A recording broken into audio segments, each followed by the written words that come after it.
The flight information flickered overhead as I stood frozen at the departure gate, not from confusion, but from the echo of what my sister had just said. "We didn't book you a seat. Thought you'd cancel anyway." She smirked like it was clever. Like humiliation was a joke. My parents didn't even look back. They just laughed and kept walking toward security, dragging their designer carry-ons across the polished floor like they weren't dragging my heart with them. "My name is Danielle. And from wherever you're watching this, stay with me. Because I have a question. Have you ever watched the people you love treat you like luggage? Optional, forgettable, and easy to leave behind?" I wasn't late. I wasn't uninformed. I was standing there in jeans and a packed duffel, holding my passport, assuming I was part of the family vacation I helped plan. You know what my mistake was? Assuming I belonged. That trip, New York to Santorini, 5-star hotels, the private vineyard tour, the sunset cruise, I helped arrange every part. I worked overtime shifts. I coordinated the bookings. I offered my card when the family group chat had gone silent after the price tag came up. "Just charge it," Mom had said. "We'll settle it later." They never did. But I thought maybe this trip would be different. Maybe I'd be more than the backup planner. Maybe I'd actually be included. Turns out I was just the wallet with a smile. I watched them walk through TSA. My sister even turned around to wave at me like she was doing me a favor. "Oh well," she mouthed. And that's when it clicked. Not rage. Not tears. Just clarity. Because what they didn't know, what they never even bothered to ask, was that the entire trip was on my credit card. Flights. Hotel confirmations. Cruise reservations. Every single itinerary booked in my name. So while they floated through the airport like royalty, I pulled out my phone. 10 minutes. That's all it took. I canceled everything. The flights? Gone. The hotel? Refunded to my account. The cruise? Notified of the fraudulent guests. I stood at gate B12, tucked my phone back into my pocket and smiled. Let them board.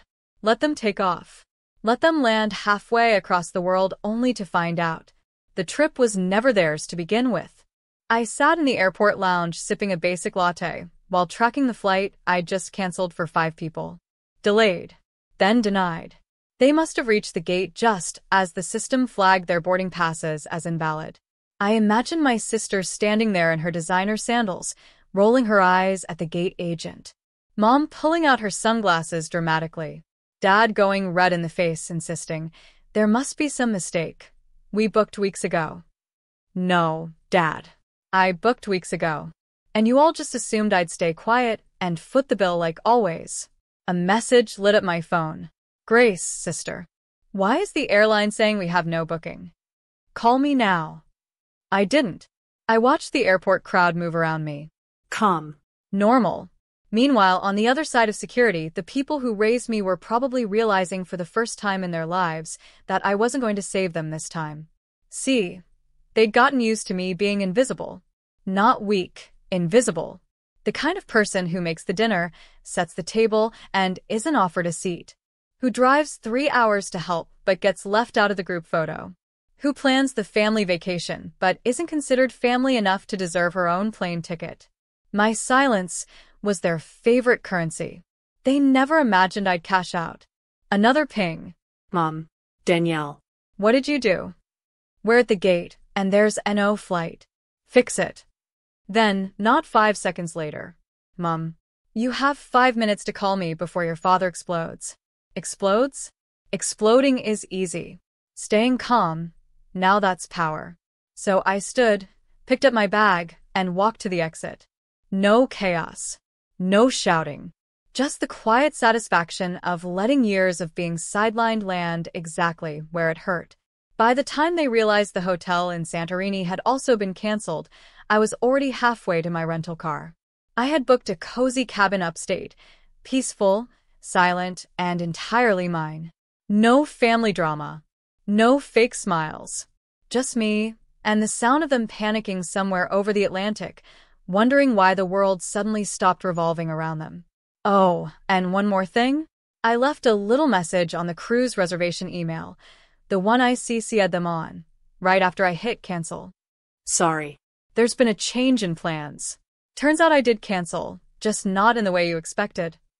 By the time they realized the hotel had dropped their reservation and the cruise line had blacklisted their names due to a flagged chargeback, I was already wrapped in a warm wool blanket, drinking coffee in front of a fire. No calls. No yelling. Just the crackling sound of peace, something I hadn't felt in years. My phone buzzed again. I didn't even bother checking. They weren't calling out of love. They were calling because they finally needed something from me. Again. For context, this wasn't new. When Grace wanted to go to college out of state, I co-signed the loan. When Dad's business almost lost its warehouse, I loaned him $10,000 from my emergency fund. When Mom's car broke down and she didn't want to ask Dad, I paid the mechanic directly so she could keep pretending she handled it herself. But I didn't do it because I was weak. I did it because I believed family meant showing up, even when they didn't see you. And I thought maybe, if I showed up enough, they'd finally save me a seat. I was wrong. I'd been taught to think loyalty meant sacrifice. But somewhere along the way, I started confusing silence with love. When they left me at that airport gate, without so much as a glance back, I saw it clearly. They never saw me as part of the family. I was just the sponsor, the fixer, the afterthought with a credit limit. So this time, I didn't answer their calls. I let them sweat through the Athens airport, fighting over who was going to fix it now that their human doormat wasn't kneeling in front of them. Instead, I did something they'd never expect. I opened my laptop and filed the formal dispute, all $8,360 of it, labeled under unauthorized family abuse of funds, screenshots, chat records, confirmation emails in my name. By the time they landed, their phones were probably lighting up with fraud alerts. Grace tried to FaceTime me. I watched her name pop up on the screen, paused, and then declined it. She sent one last message. You're being dramatic. You're going to regret this. But regret? That's what I felt every time I paid the bill and still wasn't allowed at the table. This wasn't revenge. It was reclamation. Of time. Of dignity. Of my own narrative. Because when someone leaves you behind on purpose, they don't get to keep riding on your credit. Not now. Not ever again. The next day, I finally answered. Not to argue. Not to explain. Just to hear how they'd spin it. Mom's voice hit first, shrill, offended, coded in disbelief. Danielle, how could you? You embarrassed us in a foreign country. We were left standing there like criminals. The hotel staff thought we were scammers. I didn't flinch. I just let her keep talking. Do you know what people must think of our family name now? After all we've done for you. All they've done? I almost laughed. But I waited until she was done gasping for control before I answered calmly. I didn't cancel the trip to punish you, Mom. I canceled the illusion that I was ever part of it. Silence. Then Dad came on the line. His voice wasn't angry. It was tight, controlled. Like he'd rehearsed this. You went too far. This isn't just about a vacation. It's about respect. I let out a breath. Exactly, I said. Respect. Funny how it suddenly matters when you're not the one being left behind. We didn't mean it like that, he muttered. You meant it exactly like that, I replied. You booked tickets for everyone but me, then laughed like it was some inside joke. You left me standing there like I wasn't your daughter. I've worked overtime for months to pay off that trip. And when you thought you had everything in hand, you tossed me out like I was lucky to even be at the gate. There was a pause. Then he said, we assumed you'd understand. You always do. And that was the problem. I always understood. I always adjusted, forgave, made peace while choking on my own silence. But not this time. I'm not your understanding little girl anymore, I said. You taught me family means obligation. I'm teaching myself that it means respect. And if I have to choose between the two, I'll choose myself. Then I hung up. No drama. No screaming. No apologies. Just the click of a line they never expected me to cross. Later that night, Grace texted me. You're seriously cutting us off over a seat on a plane? And for the first time in my life, I smiled at her ignorance. Because it was never about the seat. It was about every table I wasn't welcome at, every conversation I was left out of, every time I paid, emotionally, financially, and still had to knock before entering my own family. The seat was just the final receipt, and I wasn't footing the bill anymore. By the third day, their group vacation had fully unraveled. I didn't need to spy, they aired the disaster themselves. Grace posted a cryptic Instagram story. A blurry selfie, no makeup, captioned, "People will use money to control you. Watch out." Then a screenshot of an email from the cruise company. Reservation canceled due to billing authorization failure. Refund processed to original cardholder. I almost felt bad. Almost. But then I remembered standing at that airport gate, suitcase in hand, hearing my sister say, "We didn't book you a seat. Thought you'd cancel anyway." While Mom laughed like I was the joke. Let them sit in that. What they didn't know was that I had anticipated exactly this. Before canceling everything, I'd also ensured there'd be no fallback options. No second hotel. No last-minute resort upgrade. No alternative cruise route. Why? Because this was the first time in their lives that I decided how far they got to go. Turns out, without my help, they didn't get far. I heard through a cousin that they ended up crammed into a 2-star roadside hotel outside Athens, trying to make the most of it. No vineyard. No fine dining. Just plastic chairs and Greek TV reruns. And when they finally realized their cards were frozen from my fraud alert, the panic turned real. Dad emailed me. Not text. Not a call.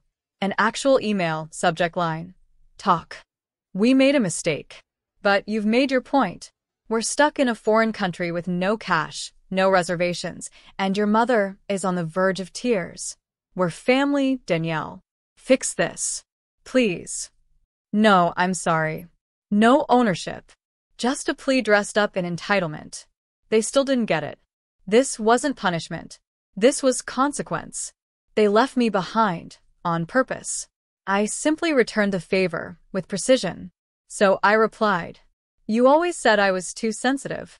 Turns out I was just aware. Aware of how disposable you made me feel, over and over. This trip is a mirror. Look around. You finally get to live a week in my role. Forgotten, excluded, and expected to be grateful anyway." No response. Just silence. A silence they used to force on me. Now, I wear it like armor. And I wasn't done yet. Because if they thought this vacation was the end of the fallout, they clearly hadn't seen what happens when the family disappointment finally takes back her power. By day 5, the silence broke, not with apologies, but with threats. Grace left me a voicemail. Her voice was sharp, performative, like she was narrating her victimhood for an audience she thought cared. "You've embarrassed the entire family. We couldn't even check into a basic hotel without being asked for a backup card. Dad had to borrow money from strangers. Are you trying to destroy us?" Destroy them? I'd simply stopped funding the illusion. They weren't suffering because I sabotaged anything. They were suffering because they were dependent on someone they refused to respect. And that someone had walked away. That same morning, I received a message from the family accountant, yes, the one they never told me they hired, even though I handled all the travel and medical bookings for years. His message was simple. "Danielle, I've been instructed to ask if you're willing to reauthorize the charges. They've promised to reimburse you when they're back." I laughed. Out loud. Alone in my cabin, coffee in hand, I laughed so hard I nearly spilled it. This was their pattern. Use. Discard. Deny. And when they find themselves stranded, reach out with fake humility dipped in guilt. I responded. Reimbursement should never come after exclusion. Let them use their heir's card. He didn't respond. They knew what that meant. There would be no rescue. No grace card from Danielle. No magical reversal of their cruelty. They had spent years positioning me as the background character to their perfect family photo. The girl behind the camera. The one who didn't mind being left out. Well, now that same girl had the receipts. The credit. The cancellation rights. The full itinerary. And the final say. A cousin messaged me privately. "They're saying you've lost it. That you need therapy." I responded. "I got therapy. That's why I don't enable them anymore. Because you don't get to abandon someone at the gate of your love and still expect a first-class ride through their loyalty. I didn't need to shout. I didn't need revenge porn or public drama. I had one simple, surgical truth on my side. They never valued me. So, I finally priced myself out of their reach. And by the time they returned, I'd made sure the one thing they really cared about, their reputation, would be waiting in the form of an empty welcome home. They landed back in the States with sunburns, canceled credit cards, and no clue how fast word had spread. Because while they were offline, stranded and sweating through $5 hotel towels, I was very much online and very much done playing the quiet one. No public posts. Just quiet moves. I unsubscribed them from every shared account I had ever paid for, streaming, cloud storage, family phone plans. I disconnected my name from their home security system. I unlinked my credit profile from every emergency contact form. And then, I finally updated the title on the family vacation home, the one I'd been paying the mortgage on alone for the past 3 years, to reflect its sole owner. Me. They returned expecting chaos, confrontation, and another round of manipulation. Instead, they came home to a lock code that no longer worked and an email. Ownership transferred. Residence no longer shared. Please remove any personal belongings by Friday. After that, I'll have them boxed and sent. Family means respect.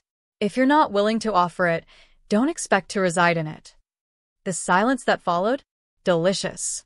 No phone calls. No drive-bys. Just one group text from Mom. I can't believe you're being so cold. So cold? I thought of every night I sat at that dining table, left out of the toasts. Every trip where I was forgotten. Every family photo where I was holding the camera and holding back tears. I replied, "You're not used to me being clear. That's different from cold." Then I blocked the thread. Later, I got a text from a younger cousin. "You really kicked them out? Everyone's talking about it." I answered honestly. I didn't kick them out. I just stopped leaving the door open for people who walk past me. Because I was never the villain they painted me as. I was the foundation they stomped over. The seat they never saved. The name on the card they thought they could swipe without consequence. Now, I wasn't the invisible one in the background. I was the address on the deed. The line they couldn't cross. The ending they didn't write. And the next time they plan a vacation, they'll know exactly what it costs to leave someone behind when she finally learns to leave them behind. 2 months passed. 2 months of blissful silence. No texts. No birthday reminders. No fake check-ins masked as control. Then one day, I got a handwritten envelope in the mail. From my father. Inside, a photo. One of those perfect family pictures. Everyone dressed in white linen on some beach. Me cropped out. Literally. The frame cut jaggedly around where I once stood. No note. No apology. Just the picture. It should have hurt. But it didn't. Because I'd already stopped mourning people who only called me family when they needed a ride, a check, or a silence they could exploit. I walked to my fireplace, held the photo in my hand for one last breath, and dropped it in. Gone. No rage. No flames of fury. Just quiet release. That night, I hosted a dinner in the same vacation home they once excluded me from. Not a reunion. Not revenge. Just something real. A friend who took me in when I was left at the airport. A coworker I helped through chemo. A neighbor whose child calls me Auntie D. We laughed, passed dishes, played old Motown, and toasted under fairy lights. Someone asked what the occasion was. I said, family dinner. Because family isn't blood. It's not who laughs at your absence or uses your kindness like a coupon code. Family is who sets a seat for you without you asking. Who sees you, not as a servant or savior, but as a soul worthy of joy. Before dessert, I stepped outside alone. Cold breeze. Quiet stars. And in the stillness, I whispered something to the sky. You thought I'd fall apart because I missed one flight, but I didn't miss the point. They excluded me thinking they'd get the last word. But what they didn't know is that when you finally choose your worth over their approval, you stop waiting to be invited. You become the home.